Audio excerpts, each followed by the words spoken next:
Welcome to Bat Therapy, mental health through the lens of comics and film. Be a fly on the wall or a bat in the cave, listening in on a friendship built out of a love for talking Batman, comics, and the everyday struggle to achieve mental health and happiness. We are your hosts, clinical psychologist Dr. Amelia Brown and educator and comic aficionado Keaton Hopkins. Don't forget to follow us on YouTube and social media and find our Patreon at patreon.com/battherapy. This podcast is about providing education and understanding and is not a replacement for mental health treatment or support. If you're needing help, go to bat-therapy.com for resources. Okay, we're talking the Marvels today. I did not do my homework, so I didn't create a report on them for the Avengers. Honestly, I just wanted to enjoy the Marvels as the Marvels. I found myself being like, no, they don't belong on the Avengers. They are Too good for them. They're too good for them. I'll say They're it. such a cool team on their own. I was like, them. my brain literally was like, I don't want to think about them in the Avengers. that would just, I don't know. It would worsen them. I'm gonna be completely honest here. I love Kamala Khan so much. She's amazing. I love her.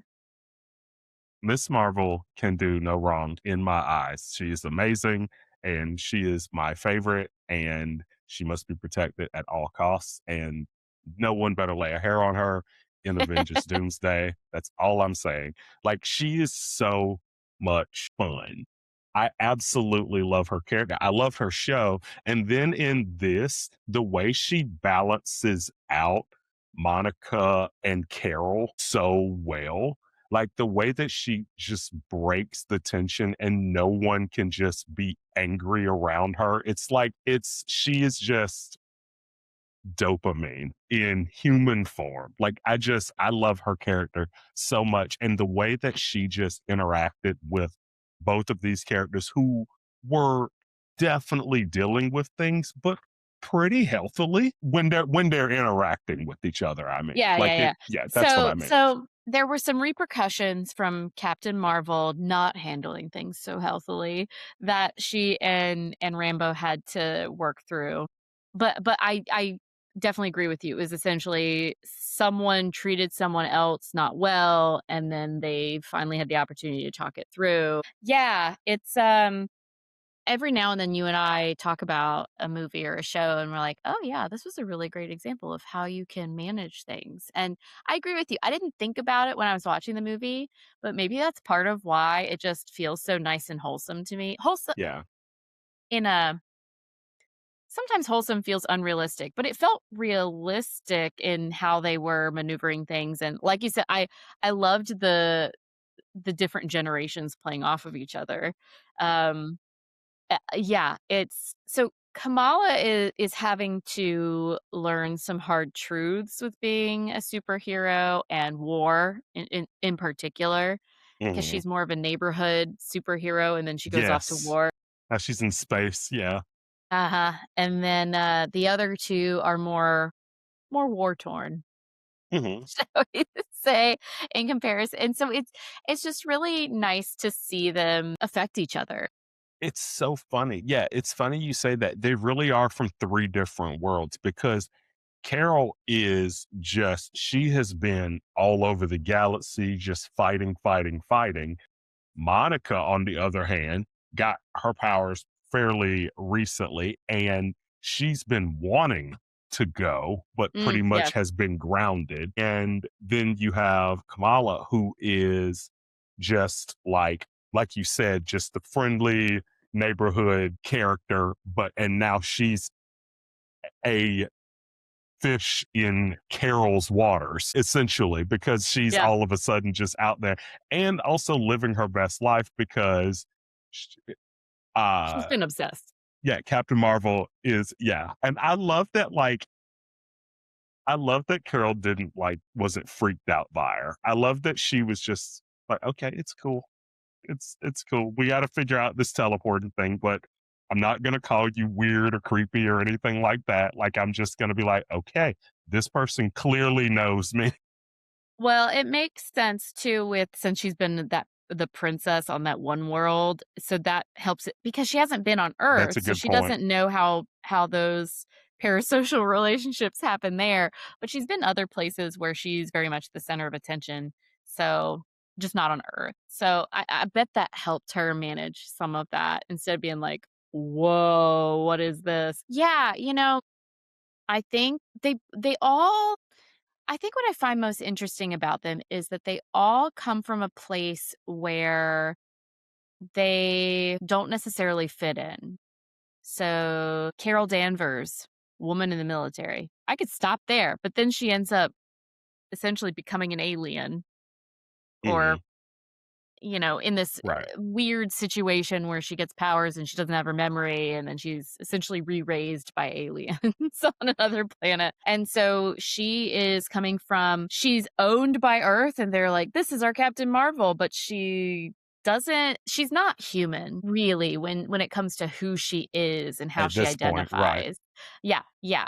So little of her is human. It's the biology mostly and her relationship with Rambo. So with Mhm. Monica. And then Monica Rambo, look, black woman with I think 2 PhDs. I forget if it's like physics or astronomy or I forget. But Yeah, she's awesome. she's incredible, and then she has been, like, mind warped by a hex, and she's so few people do what she does, and then, let's just say, there are a lot of barriers to a woman, and particularly a woman of color, being able to do what she does. Case in point, people doubting you purely because of those facts about you, so she had to really push to get where she is, Absolutely.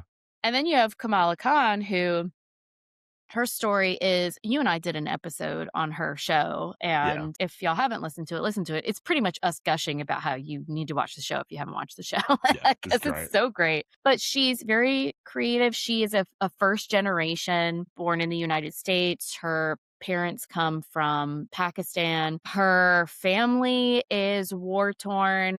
Uh, she has these different identities that she's trying to bridge while she's just trying to freaking grow up. Mhm. And then, powers and happen. So I just find it so interesting how it's very different than, look, don't get me wrong. Let's say Bruce Wayne. Terrible stuff happens to him at a young age. But aside from that piece, there's not too many roadblocks for him. And so for them there are just all of these facets that make their stories not the quote unquote average American story, even calling it American, but the average Mhm. story we think of in the United States for a woman out there. So I find it so interesting how they weave together and just very different people fitting so easily on a team together. And it just shows you how, I mean, mm, okay, Captain Marvel sometimes goes off on her own. A Yeah, lot. I a mean, lot. That's that's her her shtick. Yeah, that's her that's her thing. shtick. But at the end of the day, she cares about people, and they all Absolutely. care about people, and they all want what's best, and they want things to be better for everyone, and they're forced together because 'cause they're trading powers. I love the way they did that too. It was love the way that they did that, and the montage when they're working through it Yeah, was so so great. great when they're double dutching. Like, yeah, I loved it. And you know what? I think that was the key for them.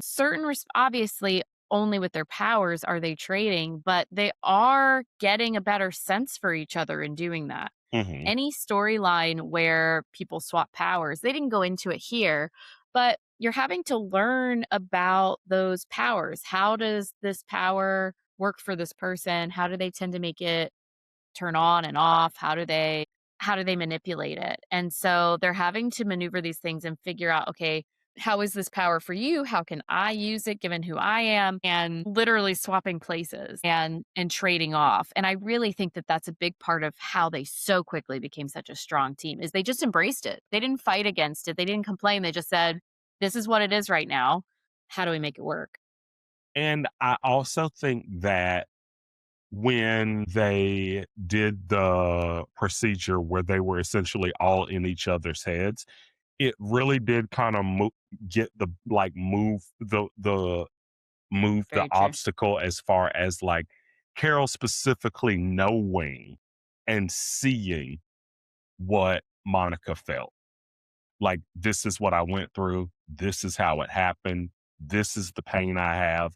And it's one thing when you can hear someone talk about it, but in that sense, it was almost like forcing her to actually feel it. Like Yeah, when you're in experience someone's it. head, it's almost like you're experiencing it. And the thing is, that was Carol's best friend, right? And this Mhm. is someone who she was like, "You are my niece," but she essentially abandoned her because she felt obligated to become someone like to reach a higher level of perfection before going back to her, as we found out. I thought that was very, very interesting how they did that. So, yeah, so it definitely seems like that technology did a bit of a brand of almost couples therapy for that, thruples therapy, Yeah, I guess, it's a thing these days. but absolutely. So what you were talking about, yeah, living through something is different than being able to put yourself in someone's shoes. And once again, Captain Marvel is probably not as easily going to be able to put herself in another human's shoes compared to other human beings because of just all of these other things that she's been doing. So, in some respects, she is an alien. And so, yeah, I definitely agree that that technology helped her to be able to much more fully understand. On the flip side, as well, a way that it was kind of like therapy is Monica didn't want to go there. Mhm. She was like, "Stop, stop. I don't wanna do this. I don't wanna do this." Now, granted, in therapy, we tend to stop.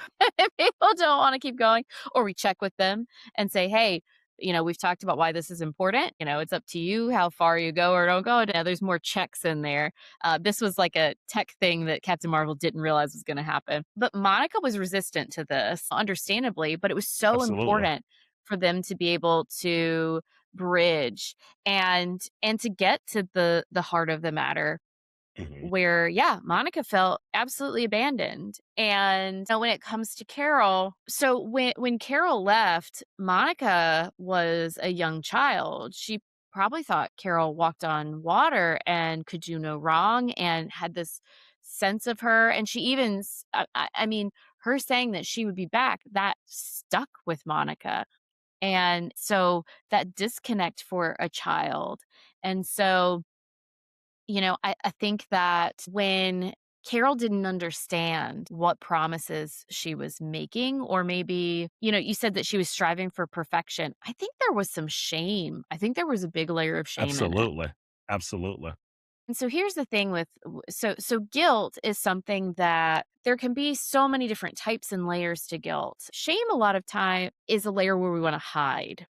I wanna hide from what's going on. Guilt, I Mhm. feel bad about something, and sometimes we've earned that guilt or that shame, and sometimes we haven't earned it, but one of the unfortunate things that can happen is guilt can be good because sometimes it pushes us to fix things or to change things or to do things, Mhm. but then other times it can actually feed into the issue at hand, which is what happened here, and so Carol is feeling so bad and doesn't like what she sees with herself and is desperately trying to fix it, but she wasn't able to fix it on her own. Clearly, she needed other people, but she was pulling away from other people because she didn't want to show them what terrible things that she had done by accident, did unintentionally, the repercussions that she had created for this entire society. I mean, hey, I get it. I wouldn't want to show that side of myself either. That's got to be so hard to do.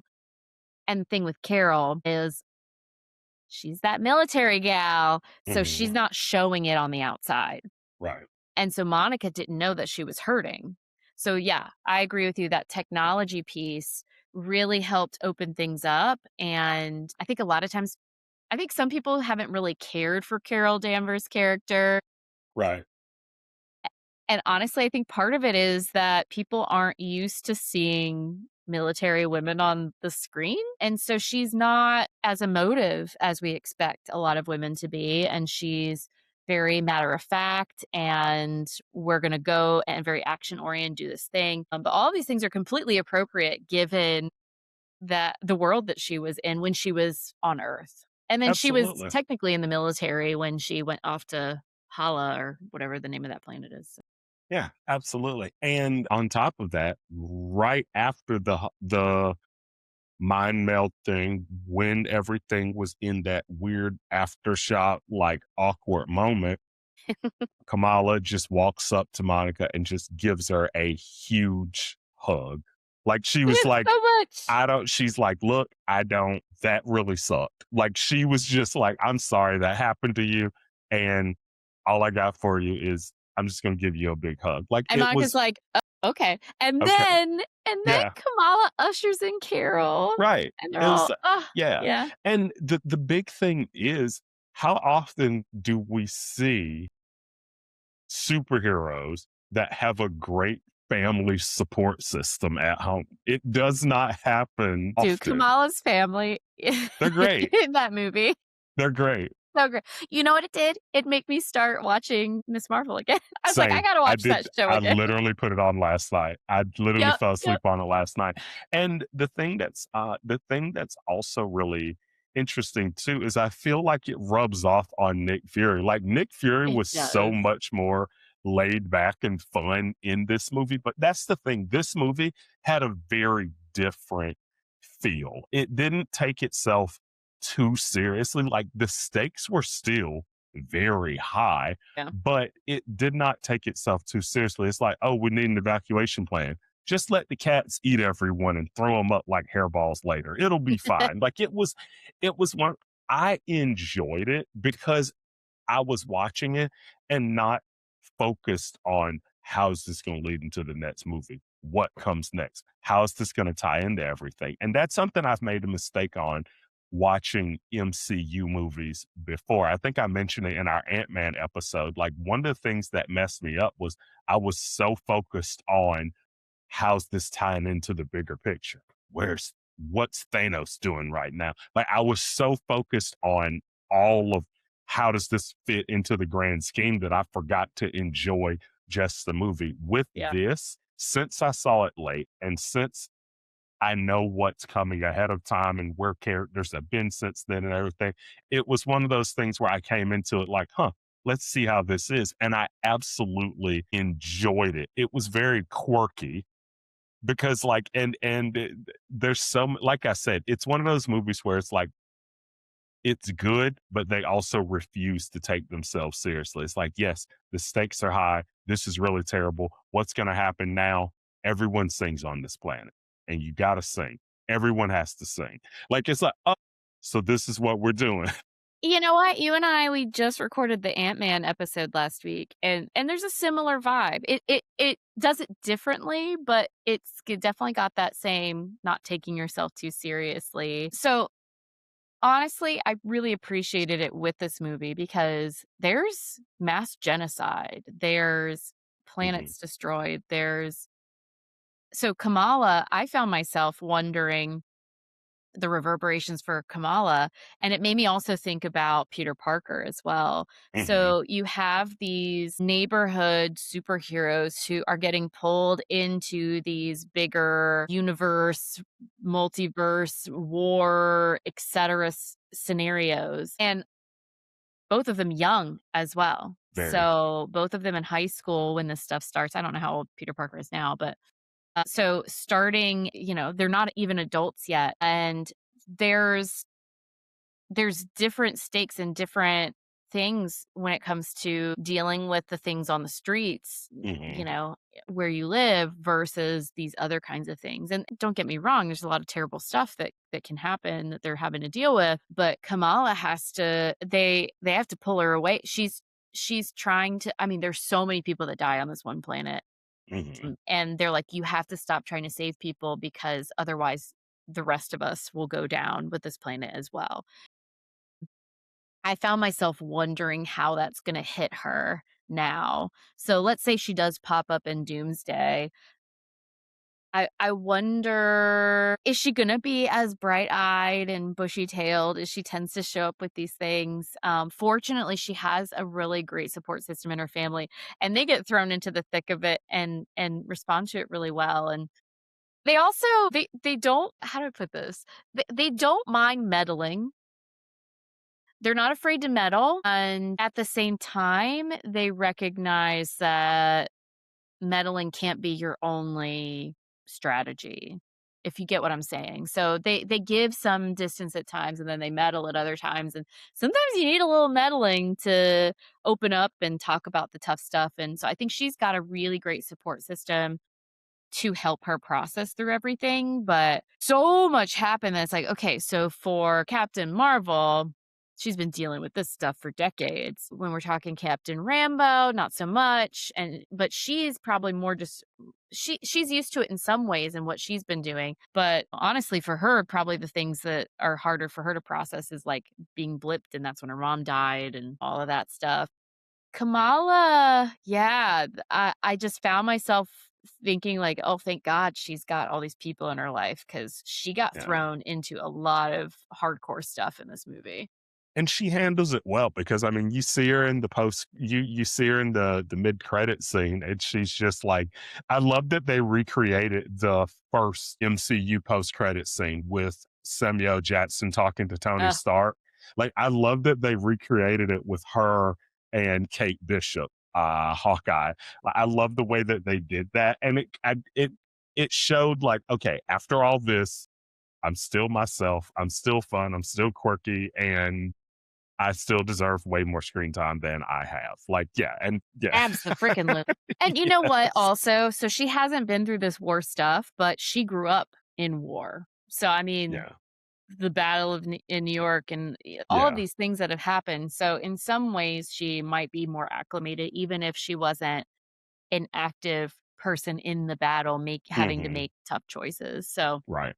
I Yeah, think that's because part she of it too, lost but her yeah, she because she Kate Bishop lost her father in that battle, right? In the Battle of New York, I can't remember. Hawkeye. Okay, yeah, I think, yeah, because it was because she sees Hawkeye the first time because he, like, pops in and, like, saves them or something during that very first Avengers movie, like, Okay, okay.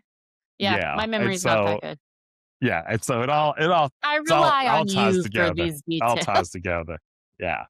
But you know what? I did, coming back to what you were mentioning about her replaying that scene, and she's obsessed with all this stuff. She has such creativity.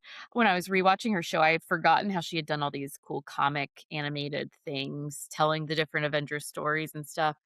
So it makes sense she's replaying it, but it is very interesting to see, here's this new generation who are responding to everything that have happened, and now they're gonna put their new spin and version on it. And as we always hope, hopefully things continue to get better and improve and whatnot. And I find it really interesting. I think because of the timing for me is, so when the first round of movies came out, we were, the young whippersnappers who are just eating it all up. And now we are, millennials aren't the youngins anymore. And so this new generation coming in and seeing how everybody's responding to each other. I don't know. There's something that hits me as like the viewer of, yeah, I I'm that older generation, and we're trying to welcome in the next generation of Yeah, we're the old nerds, people and what now. are they gonna bring? Hopefully, they'll kick AI to the curb and not let it ruin Yeah. everything. Sorry, I just found out about Disney, like, firing a bunch of artists, so I'm a little salty about AI. Oh my Yeah, gosh. they're let's get rid of the artists and illustrators and So animators, and that's a frustrating. good idea. But another thing about Miss Marvel is at the end of her show, we find out that she's technically a mutant. Which And is true in the comics. right. Yep. And so I didn't and so I'm it's not optimistic for it, but it'd be cool if we saw some interaction there. Like, oh, you're a mutant. Guess what? Well, now, finally, after 20 years, there's someone in the MCU where you might fit in with them. Like, unless they kill them off in the first 15 Yeah. minutes of the Well, and movie. so, okay, it's been a long while since I read her comics. Mhm. But I actually this is one of those, I read the comics a while ago, and then they're saying Miss Marvel. I'm like, "Oh, I love Miss Marvel." And so, you know me, I'm like, "Ooh, I can't believe I'm that person now," because I used to not read comics, back in the day. So, with her, if I'm remembering correctly, the Inhumans are a big part of her story, and there was a lot of that woven into her origin story and everything. So, I doubt they're gonna pull them into all this, but, Mhm. I don't think that not that I can recall, have they mentioned them at all with her story, but yeah, her powers are very different, the introduction of her powers are very different, but I honestly, I found it so compelling how they wove all of those things in for her, and they also with the Marvels, it was interesting how they were tying all their powers together. It played I don't think they were thinking this far ahead when they came up with the show, but the swapping of powers and everything, in terms of what was it, light-based or I don't know. Yeah, and If so, you think yeah, about it too now hard, the theory yeah. probably falls apart. Yeah, now her power set is she can make light into solid objects, which is Pretty sweet. cool. Yeah, it's pretty cool. But yeah, it's gonna be interesting because if they were to show up, so first and foremost, I think that both Carol and Monica, I think, are definitely like check marks as far as the Avengers go. I'm interested in seeing how they let everything unfold, especially since Monica's in a different timeline now, or like in an Yeah, I keep alternate forgetting that. universe. Yeah, yeah, yeah, Yeah, yeah, yeah, she's in an yeah. alternate universe with that universe's version of her mom, even though her in that universe, her mom is Captain Marvel, essentially. I can't remember what her name was. Duplicity, something. It was something like that. But she is that universe's Captain Marvel because they do focus in on like really quickly the fact that the reason Carol is Captain Marvel is because she got there first in that Oh, movie. they did point that out, those sneaky devils. Yeah, they did point that out. And so I think in this universe, it was like Monica's mom got there first instead. And so she is that universe's Captain Marvel character. And so Yep. I'm really interested in seeing um what they do with that. And so and especially because she was there with Hank McCoy and they were in the X mansion. Like when I saw the door with the X on, I was like, oh my God, they're gonna do it. And then I'm like, what am I talking about? No, they won't. And like, yeah, I am so cynical. I am so just give me the X-Men and they don't. Whatever. It doesn't matter. I don't it's not about me.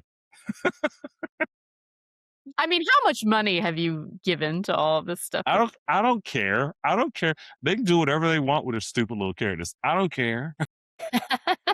Yeah, I am bummed by the fact that there I think this is a really prime example of there's some really high quality stuff that to be quite okay, look, is the movie perfect? No. Is it the best MCU movie? No. Is it better than a lot of the ones that we've given a lot of attention to? Yes. I think so. I think so. And And so the yeah. shame is that there are all these really good character development stories, and I feel like it's after people have been burned out on things, and I don't know. I feel like now there's just so much of it that some of the really great stuff doesn't get attention. Well, And these characters and how they develop is really interesting. I think that because it was a box office failure because it didn't make its money back. And as far as the overarching story goes, it didn't move the ball a lot, but at the same time, it was one of those that could be pretty much watched as a standalone. I mean, they caught you up on everything. There were some holes here and there because I'm not going to lie. The Carol Danvers that we had in Avengers Endgame was way more powerful than the Carol Danvers in this. And I couldn't figure out if it was Yeah. because her powers were getting absorbed, but she was, But you've also made that complaint about her character in general, so I don't think yeah. that's a specific issue to this movie. Well, I I think agree it with you, yeah, though, that her powers didn't seem as powerful as I expected. right. Right, because I remember when we talked about Endgame, the part where they were like, "She'll have help." I'm like, "I don't think she needs it." Like, I think everyone else needs help from her. Like, she was Well, and so here's the thing. Are there flaws in the movie? Yes. Are there things if you look too close and you're like, "Hmm." Yeah.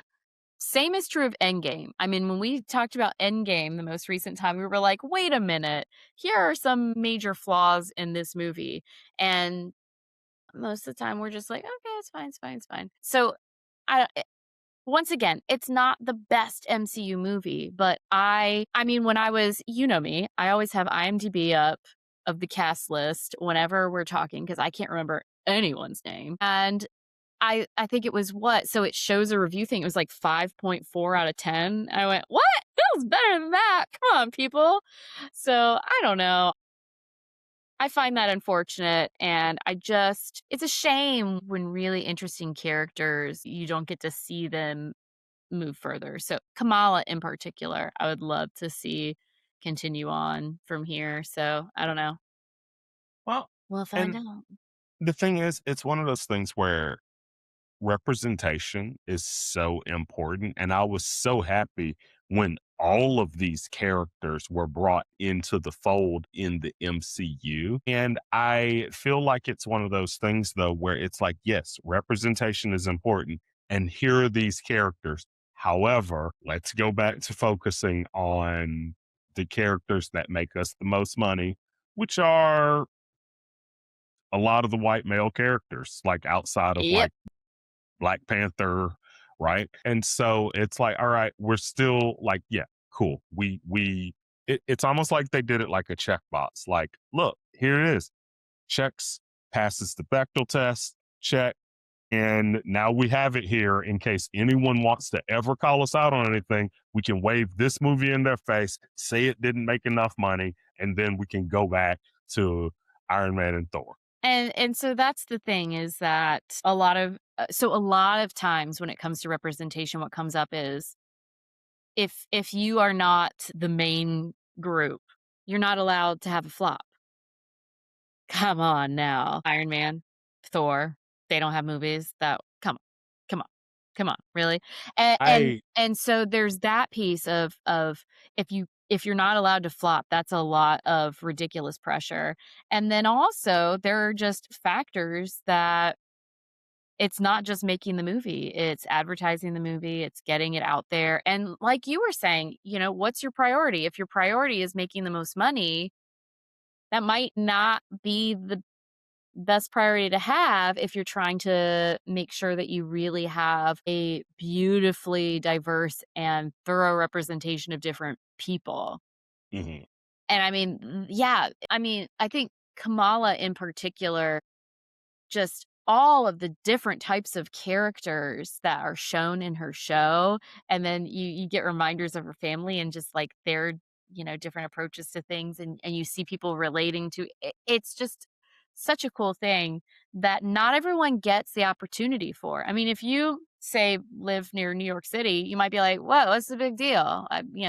People are all over the place, but a lot of us don't get exposure to a ton of different kinds of people all in one place. I mean, think about it. There are different demographics in different places, and film is such a wonderful place to be able to show that diversification. So I agree with you. It's a shame when that is not a prior because like let's be real. Y'all making enough money. You don't you can make it work. Keep making it work. Don't quit now. Yeah. Well, and also, I mean, we already got a chance to see, like, I would love to just see her interact with the rest of the New York gang. I mean, Mm. her dad popped up in that first season of Daredevil Born Again. I was really excited see that. But I mean, I feel like it would be fun to see her definitely interact with Spider-Man. I would love to see her interact with him. I would also love to see her interact with She-Hulk. I feel like Yeah. that would be a fun little dynamic. Like maybe she does like a summer internship or something there. um, but that teaser with her and Kate Bishop, like with really, I am here for that. And Well, I don't you mean, worry. We'll give you an episode soon where you can talk about what you want for Young Avengers, yeah, so that what I, so it can yeah, be out there even if they don't give it to you. exactly. I want it to be known that this is the movie I want, and I have a list of characters that would be great in it that they've already introduced.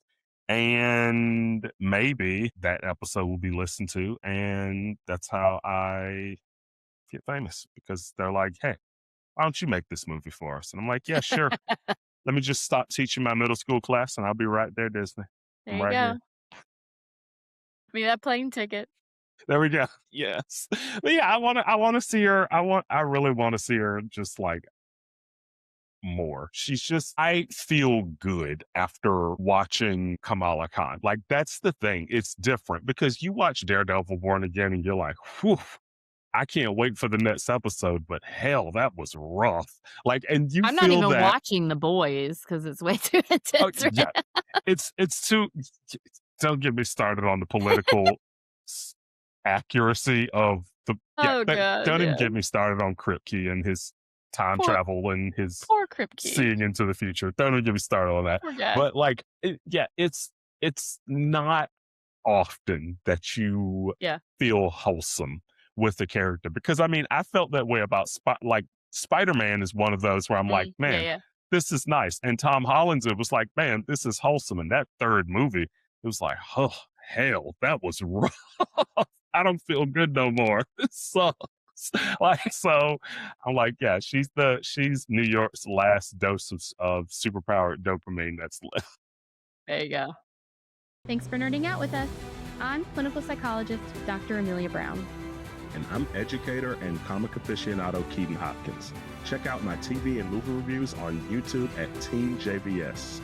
Check out our website at bat-therapy.com, our Bat Therapy YouTube channel, and follow us on social media. And don't forget our Patreon page at patreon.com/battherapy. See you next week. Same bat time, same bat channel.